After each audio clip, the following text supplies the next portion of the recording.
Маа үзэн хорт хавдар туссан эмэгтэй ер нь жирэмслэх, хүүхэд төрүүлэх боломж нь ер нь хэр байдаг вэ? Хизээ боломжгүй гэхээр нэгэнт тэр нь хожуу шатанд ороод босоод ирэхэндээ дарагддаг юм уу, эсвэл мэслийн аргаар авахгүйлаад тийм ээ. Дараа нь босоод ирэхэнд энэ хавдар тархаснасаа болоод хавдрын эмчилгээнүүд ороод ингээд хийн туяа эмчилгээнд ороод яваад үр дүн ямар байхаас шалтгаална дараа дараагийн асуудлууд үүсч болно. Гэхдээ л ер нь хожуу шатанд орсон хүнд бол хүүхэд төрүүлэх, нөхөрчгөн хэвийн амьдралаа дахин амьдрахаасаа илүү өөрийнхөө амийг аврах гэдэг л асуудалд илүү толгордог л да.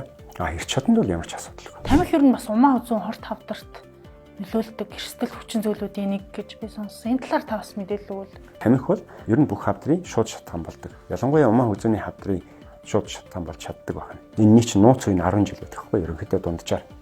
Тэгэхээр 15 настай бэлгийн харьцаанд ороод тэр үедээ энэ халдварыг авсан бай гэж бодъё л да. Тэгэх юм бол 25 наснд умаа үзүүний шахлаа шинжээр үүсч эхлэх байхгүй. Эсвэл тэндээ өвдөлттэй болох, цус гардаг болох гэл ингээ шинжүүд илрээд эхэл.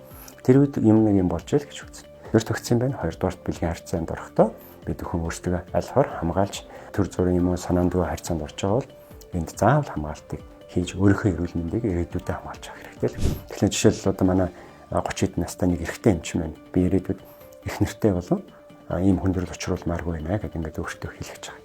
Гэх мэтчлийн ийм ухамсар, ийм төвшин өндөр олон хүмүүс хийж чинь. Тэгээд өөрийгөө хамгаалъя гэвэл таач гисэн хэлгэж болно. Гэхдээ хамгийн гол нь эхлээд PCR шинжилгээгээр үзээд надад үнэхээр энэ халдвар байна уу байхгүй байна уу гэд эрсдэлтийн 29 бүлэг байна. Тэр 29 бүлэгээс хэн нэг нь байна уу гэж үзэх хэрэгтэй.